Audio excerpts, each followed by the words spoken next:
Dealing with other people at the thrift store is one of the biggest skills that is important to learn that nobody on YouTube talks about in reselling, which is baffling to me because maybe everybody else thrifts in places with less competition, with less crowds. I live in LA where the thrift stores are large but packed. Maybe nobody else has to deal with other people in the way that I do in terms of direct competition and problems caused by other human beings in your process, creating obstacles, creating headaches.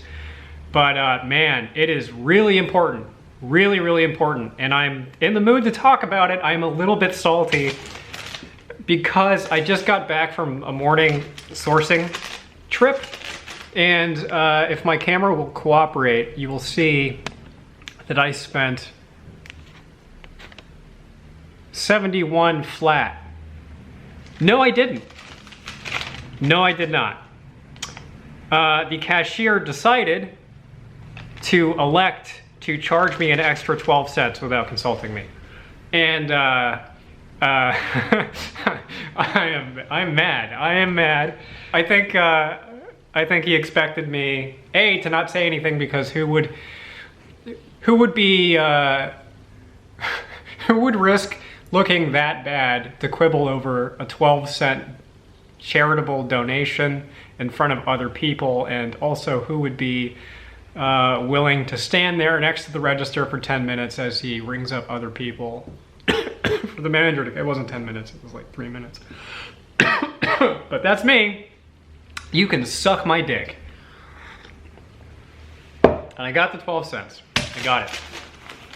So I want to talk about problems like this that come up all the time, I mean, Goodwills, thrift stores are chaos. And for the most part, the majority of people are honest.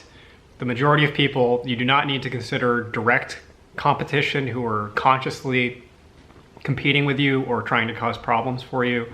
95% of people don't fit that description. The other 5% are a big problem. Or just people causing problems for you, you know, unconsciously, through no fault of their own, just, you know, through where their own mental space is at, which is very, very different than yours as a reseller. Let's start with employees, since that's what's chafing my my nards at the moment. So employees. That guy was definitely an exception. I rarely have problems with employees. In fact, I go out of my way to have problems with employees, which is really all I want to say about this. There are difficult employees that you will run into again and again and potentially have conflict with if you're shopping at the same thrift stores on a regular basis. I have a Rolodex in my head of my least favorite Goodwill employees who have earned that reaction by being overly punitive towards me as a shopper. My point here is, even if you're in the right, I mean, obviously, I have a limit, clearly, but even if you're in the right and the employees are turning the screws on you and being annoying, and you know, setting up roadblocks where there doesn't need to be one, I just let them win every time. Every time I just smile and nod and move on, and I don't get into a direct confrontation with them or an indirect I don't give them attitude, etc. And there is a direct financial interest in me letting them win in that way and setting aside whatever my irritation. Just roll over, show them your belly, unless they're doing something that's really bad, like stealing from you. Just let them win. It's not worth it at all. If you, for some reason, you got into a fight with an employee and you got 86th from that Goodwill, that Goodwill is X'd off your list. And if you do, if it really escalates and you do something bad and you get 86th from Goodwill period in your city, you're done. So just let it go. And most employees are really friendly. Most employees, I actually have great rapport with the majority of Goodwill employees that I talk to. Okay, and by the way, all of this will be timestamped by kind of subheading in the description. I'm going to talk about employees. I'm going to talk about other resellers who are competing with you. I'm going to talk about potential problems with people who are homeless or on drugs or mentally ill or all three or some combination thereof, and just general people, other shoppers who are actually probably pose the biggest problem. And there's a lot to talk about there. Okay, so other resellers. For the most part, other resellers are allies. You should see them as allies, or certainly not as your enemies. You don't need to get territorial. You don't need to think of a particular thrift store as your turf. It is in your direct interests, both financially and just as generally a person who is a person, to make friends with other resellers, because they are your peers, they're your coworkers, and for the most part, they're really kind of cool people that I tend to get along with really well and have a lot to talk about too. And people who can teach you something, who can share information, really valuable local information, tips, leads, places that you can sell, places you can buy, etc. And people are naturally really collaborative and helpful for the most part. Obviously, there's a minority of any group of human beings who are recalcitrant and selfish and dishonest, etc. But for the most part, people enjoy helping each other. There is an asterisk there, which is when you get to know the other resellers in your area, you will get to know their strengths and weaknesses. You'll be able to gauge kind of their personality as well as their skills as a reseller and their areas of specialization. And if you encounter someone who thrifts alongside you, sells in your areas of expertise, and is good at what they do, then again, don't see them as an enemy, but I would adjust your strategy accordingly. If they're in the thrift store, you need to figure out where they are and get a sense of how they're vectoring in the store, so which direction they're shopping in. And then if you don't want to be picking up the pieces after them, I would source in areas of the thrift store where they do not appear to have shopped. I try to give them a pretty wide berth, or a wide enough berth, because you don't want to be rude. That's a big point I want to make, is you need to have really firm boundaries, and a lot of this comes down to some weird ape level physicality stuff of commanding space, managing your relationship with other people in like a limited space and competition for scarce resources. That's some jungle shit. But be nice. Okay, let's talk about homeless people who are acting erratically, people who appear to be on drugs, people who are causing scenes, etc. Homeless people, as like a blanket observation, do not represent a problem unless they're acting all crazy. So you don't need to see them as a problem just by merit of the fact that they're homeless. So there's two things that can cause problems. Obviously, unpredictable, erratic, potentially violent behavior is pretty easy to spot. I mean, just on a body language level, like people have pretty good radar for when there's something awry. If there's someone that I sense any kind of a threat from, this doesn't happen that often, I will just shop in a different section. I will just go to the other side of the store and just avoid it, because fights do happen. There are weird blow-ups, big screaming matches between these people and security and employees pretty frequently, and I just don't want to be in the middle. And you can see it coming. I mean, if someone is being loud, etc., unruly, I just shop a different section, which I think is the right move. There's another liability that's not to your safety, it's to your time. some people like this are talkers, and they're usually, usually they're talking to themselves, or they're creating kind of a sonic bubble around them. And if you step into that bubble, you can become tractor beamed into a conversation that is almost impossible to escape, because they are not aware of social cues, and will talk to you about what they'll talk to you about city council for like an hour and a half if you let them, or how, you know, like they have beef with a garbage man or something, you know, just like inane shit. And they're being friendly. I mean, these aren't bad people. They just are well-meaning, but they can damage your time. So if you and you get a sense for this too, doing it, you can kind of see these people coming, and they'll engage you from 3 or 4 rows away. I mean, the physical distance is pretty, it's hard. If they want to talk to you, they will talk to you. So for that reason, sometimes I will do the same thing. Sometimes if I feel like I'm gonna get sucked in and drawn in conversationally, I will go shop a different section, because I can't afford to spend 20 minutes or half an hour listening to somebody's monologue about whatever is on their mind. Okay, let's talk about how to deal with just people in general. This is the majority of times other human beings are going to cause problems for you.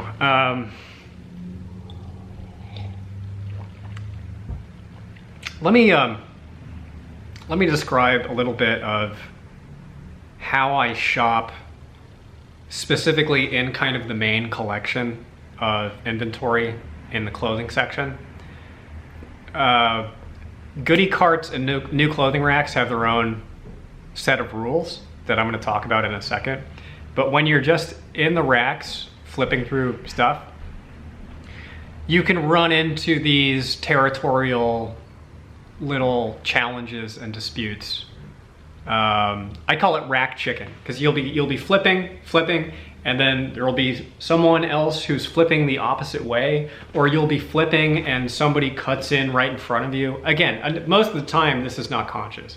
So there's a couple ways to deal with this. Again, I don't directly confront people. Don't be confrontational. You don't know who you're talking to. You don't know if they're nuts. You don't know if they're violent. You don't know what could happen. Don't give people attitude. Don't start shit. Don't say something. Don't be aggressive. Because you never know what'll happen, and one fist fight can destroy your life. Do not start confrontations with people. However, don't let people push you over. You need to have boundaries that are firmly but gently enforced. And this is something I was awful at. Believe it or not, the raw physical specimen that confronts you is not used to engaging in and winning dominance engaging in engagements. So here's how I do it. Here's how you win rack chicken. Object in motion stays in motion. When you're browsing and somebody is browsing at you,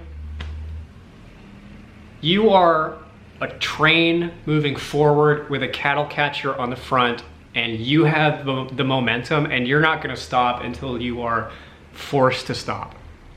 And 95% of people are not going to play chicken with you. They're going to get out of your way. Again, this is not being aggressive. You were there first. One of you has to buckle. So if you want to win, you just slow and steady, moving forward momentum, and they will get out of your way. If it gets really close, if it becomes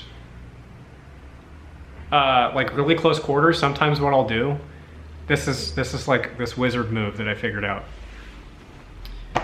Plant your feet You stand in front of the rack, you pull out a piece of clothing, you set it against the rack so that it's facing you, so it's draped over the stuff, and you stand there and you pretend to look really intensely at the thing, and you just stand there, and they will hit that wall and they will go around. 99% of the time. One time I've done this and someone was like, yeah, I need to, and you know, my salute to that warrior. He won that one time. Nobody else is going to look at that and interrupt what you're doing and say, get out of my way, I need to look at what's underneath. Same if someone is like coming up your rear and is browsing faster than you and is trying to push you, don't let yourself be pushed. You're moving at the same rate, slow and steady, you're going at your rate. If they're right on your ass and they're coming up and they're being annoying, just ignore them. Just ignore them, or you pull the thing out and isn't that interesting, and you look at it directly and they'll go around you, or they'll just hop around you. If somebody cuts right in front of you and starts browsing right in front of where you're going, most of the time it's not on purpose. Just give them a little bit of a berth of like half a little bit of a rack, and then just hop in front of them, circle back around when you hit the end of the rack and look at what you missed. Okay, let's talk about how to use your cart, your shopping cart, and your basket to your advantage. If you are at a thrift store that has shopping carts, I would grab one over a basket even if you don't need the space, because you can use it to your advantage to command physical space for yourself. Specifically, almost all the thrift stores here are hand cart only, which is too bad, but there's a couple that have shopping carts. I'll grab them and I'll put them right in front of where I'm browsing, and I'll push it along right directly in front of me, because that prevents people from cutting in front of you. And it doesn't look like you're being a dick when you're doing that. You kind of are, but you're reserving a certain section of clothing for yourself. So someone has to reach all the way over the cart to look at the stuff. So use the cart to your advantage. If it's only hand baskets, how you can't do that trick, and how you use the hand basket, where you put it, is of relevance. So typically what I'll do is, at the beginning of a session when the hand basket is relatively empty, I will keep it right at my feet and I'll push it along the ground in front of me with my foot. So it's right next to me. When it gets filled up, I mean, a lot of days like today, you'll have the little hand basket, it'll be overflowing with clothing. I will put it, so if I go into a rack, like a row, an aisle. If I'm in an aisle in Goodwill and I know that I'm browsing a particular direction, I will pick the basket up and I will set it down like half a row in front of me, and I'll browse towards it. I never, if I can help it, leave my basket out of my line of sight. It is either where I can directly see it, or it's close to me where I can look over my shoulder and check it. Like when I'm doing a new clothing rack or a cart, it's right behind me and I can look over and glance at it every couple seconds. Every like 20 seconds to make sure someone's not going through it, which I'll talk about in a second. No, I'll talk about it now. That's why you do it. That's why you keep it close. One, because it irritates employees, and they can actually, if it's too far away from you and you don't catch it, employees will come and grab your stuff and re-rack it. This happens a lot. They think that, I don't know what they think, but they see it and they grab it, they move it, they reshelf it, re-rack it. You have to go find the employee, ask them where they put the thing, sucks up your time, etc. So keep it relatively close. They can also, like I said, they can gripe at you for doing that, which is not a big deal, but you know, why not avoid it? Also, people go through your cart and your basket, and again, most of the time this happens, it's an accident. If you catch someone looking at your stuff, be friendly, smile, laugh, say, hey, I'm sorry, that's actually my basket. And most of the time, they'll laugh also. They'll apologize. They say, I don't know what I was thinking. I'm sorry, I made a mistake. Because your stuff can blend in with the general collection of clothing, especially if, it's not a normal thing to see most Goodwill shoppers with a basket or a cart that's overflowing with stuff. It looks kind of like inventory. Sometimes it is people trying to steal your stuff. And you can tell that happens because when you confront them about it, they get angry and they get annoyed at you. And just that'll happen. And like I said, if you're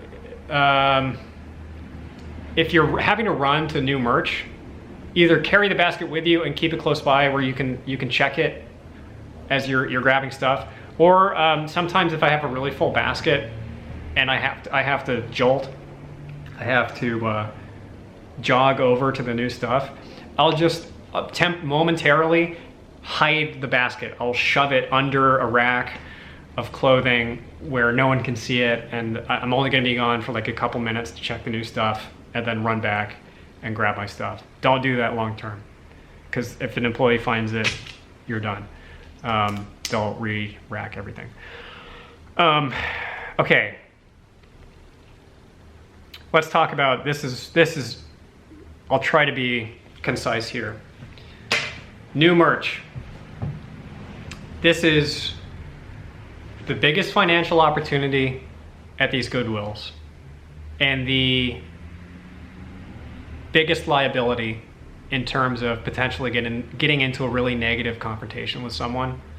And it's the skill that requires the most practice and the most attention in terms of utilizing your physical space to compete effectively in a way that does not produce people wanting to punch you, which is harder than it sounds. So if this is unfamiliar to you, I've been alluding to this throughout the video. Some cities don't do this.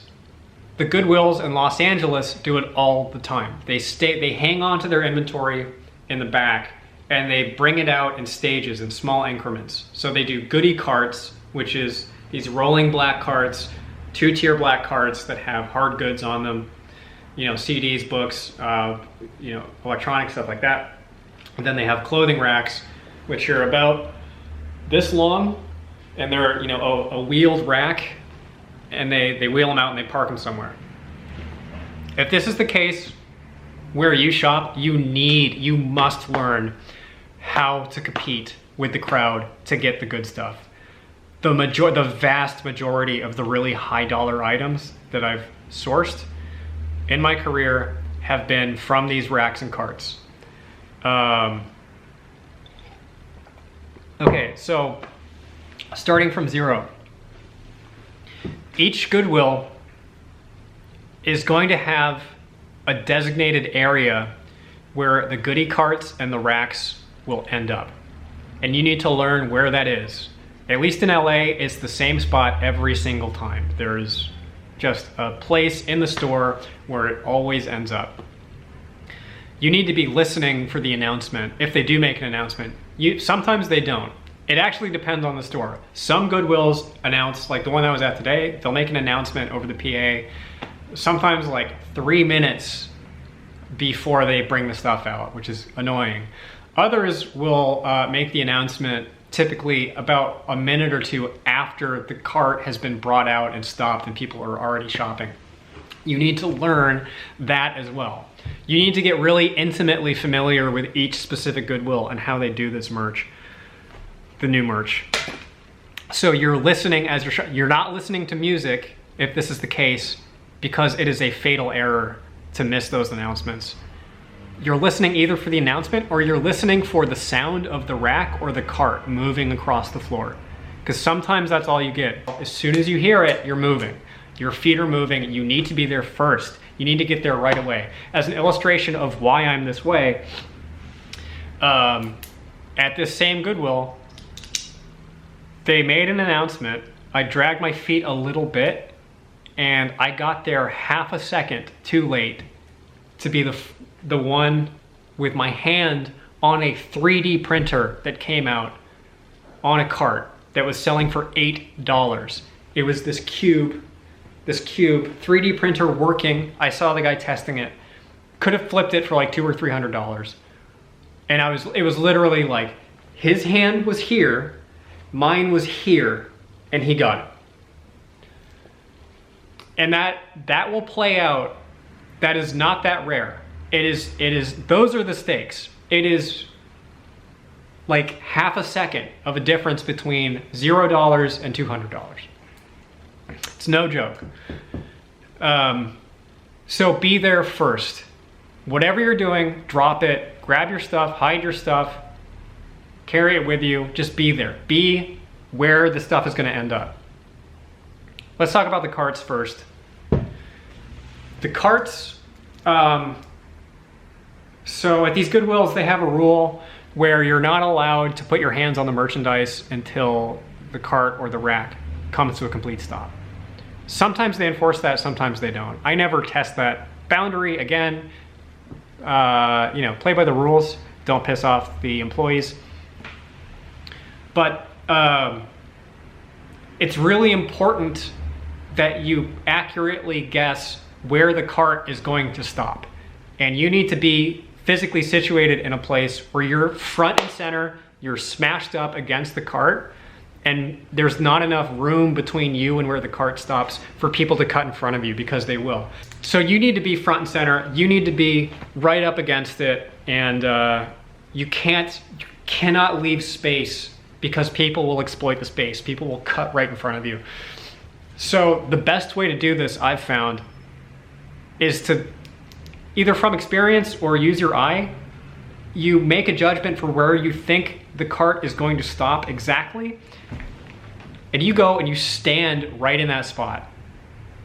And the cart comes at you, the employee will like make a motion or say like, excuse me, can you move over exactly as much distance as it takes for there to be like 3 inches between you and the cart. That's the best way I've found. You stand right where the cart's going, and then right before it gets to you, you just move off to the side and you stand there. When the cart does stop, actually, let's back up. Before the cart stops, you need to be visually assessing and shopping what's on the cart. Something catches your eye. Sometimes, like, there will be a pair of shoes that I know when the cart stops, it's gonna be on the opposite corner underneath. You know, I'm not gonna be physically situated to get there. You can make a little readjustment right at the last second, and you can put yourself in a position to grab the stuff first. Whatever catches your eye when the cart stops, just grab it. I will grab stuff and put it under my arm, put it in a basket, grab it. You know, not all carts are created equal. Sometimes there's nothing, sometimes there's a bunch of stuff, like carts that are covered in shoes. There's a Goodwill where I find crazy sneakers. So anything that looks even potentially valuable, my hand is there first. I am grabbing, putting it under the arm. Here's an important thing. Do not get into a tug of war with someone. I've seen this literally happen. You can get kicked out of the Goodwill. If you're like wrestling with other customers for something, you can get kicked out. And again, you just want to avoid actual confrontation with people. So don't get into tug of wars. Don't be a dickhead. Don't be overly aggressive. Don't snatch stuff away from people in a way that is overly obnoxious. Be fast, but not crazy. Like I've had people take serious issue with a few times with how kind of anxiously I was grabbing stuff out of racks. I've gotten a few comments, so I've kind of tempered it down just like 5%. You want to be as aggressive as possible without triggering people's reflex to actually get into an argument with you. And all of this stuff, these are like little micro considerations. This can be the difference between, like I said, huge profits and no profits. This stuff is really important to learn. Okay, so the carts, you grab all the stuff, just grab it and then bring it back, recede, let the sea close behind you, let the Red Sea smash back together, and then look up, you know, do your phone work. Look the stuff up. Okay, clothing racks. Believe it or not, this is actually more complicated than the goodie carts. So, same deal. They're gonna end up in one place in the store. You need to figure out exactly where it's gonna be. A lot of the time, they will line them up side to side, like this. If you see a line of racks, you know they're gonna put the new one right in next to the one that was previously brought out. Goodwills will typically organize the clothing on each rack by gender and clothing type. So it'll go, in my Goodwills, it'll go from kids stuff to women's tops to women's pants to men's shirts to men's pants. So I know not only the general area to stand, I know exactly where to plant my feet for when the new rack comes in. A lot of the times they'll bring the rack in and then they'll rotate it before they lock it in. I know exactly where my feet are going to be. They're going to be at the right side, right in front of the pants, so that I can, if there's a men's shirt or jacket that catches my eye, I can reach over and grab it, and then I can browse. I like to browse from the right side to the left side because that covers the men's stuff first. So I know where to stand. I plant my feet. I know I'm not in the way of the rack, but I know that I'm going to be right where the rack stops. So I'm going to be right in front of it. And sometimes I'll pull back a little bit to make room, and then right away, I'm right up in there because it's the same deal. These racks get mobbed. There's space for at max 4 people side by side. Realistically, it's 3. So the competition is even more intense. You need to be one of those 3. It comes in, I am pushing up against it with my body. Not physically, I'm not touching it, but I am up in its grill. If you don't do that, people are going to elbow their way past. This has literally happened to me. People have shoved their way past me to get in front. If that happens again, let them win. You don't want to get into a physical fight. But people are gonna be up in your margins. So, I'm there. As soon as it stops, I'm browsing. My hands are on the clothes. I have kind of reserved at least the clothing right in front of me, and then I'm going to browse just like I was browsing on the rack. And I'm going to exert some level of disregard for what other people's hands are doing. Because again, you're an object in motion, you're going to stay in motion. People are reacting to you, you're not reacting to them. You are browsing, and then people are browsing around you. And I mean, when I'm looking at stuff, there are literally hands coming in from over my shoulders. There's people, I'm standing shoulder to shoulder, touching other human beings, and people are reaching over me to browse past me this way or past that way. They're grabbing for the same clothing that I'm grabbing. Sometimes on racks, they'll be just in middle space and people can browse from both sides. Blessing and a curse. Sometimes people will be grabbing the same thing that you're grabbing from the other side. Again, don't get into a tug of war, but just be firm and constant and in motion. If someone is being overly aggressive, the phrase, "excuse me," is a magic phrase. Again, friendly, polite, but someone's like tugging at something that you're looking at. Excuse me. Excuse me. Okay, so you're browsing. If you feel something, let me contextualize it this way.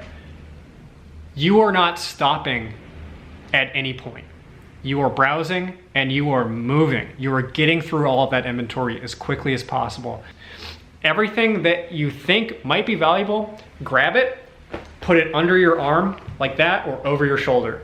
I like under the arm because it's less time. You don't have to go like that, and there's people standing right behind you, so you don't have to hit people. I will grab it, shove it under the armpit, and then I can use both hands still. I don't even touch my phone. The phone is in the pocket, stays in the pocket until I'm done browsing that rack. So, you come out of the fury and the fire, and you have made potentially a lot of money. You have a big stack of stuff. Now is when you can afford the time to go through it slowly, look for flaws, look it up on your phone, etc. Okay, so after I look everything up, I will put it back. I will be nice to the employees. I try to put it back where I found it, because there is an organizational schema to it.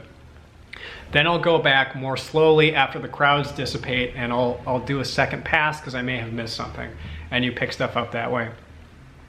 If you get a good rack and you get a lot of a particular brand, like there was a rack that came out right before I was gonna leave this Goodwill today, and there was a bunch of Lululemon stuff on it. Sometimes it's worth hanging around because the subsequent racks that come out will have a bunch of donations from the same person. So even if it's not the same brand that you found, when there's a lead, when you have a hot lead like that, if you find a bunch of stuff that is worth money on a single rack, stick around if you have the time to do so, because there may be other stuff that's crazy valuable. It's sometimes feast or famine in that way. Okay, that generally covers it. Again, the kind of overarching principle here is learn to be first, learn to be entitled, learn to be firm and assertive while still being friendly. So I'm gonna take my 12 cents and sign off of this video and go spend it on, I don't know, some more Altoids. I will buy 1 Altoid. All right, good luck, Godspeed.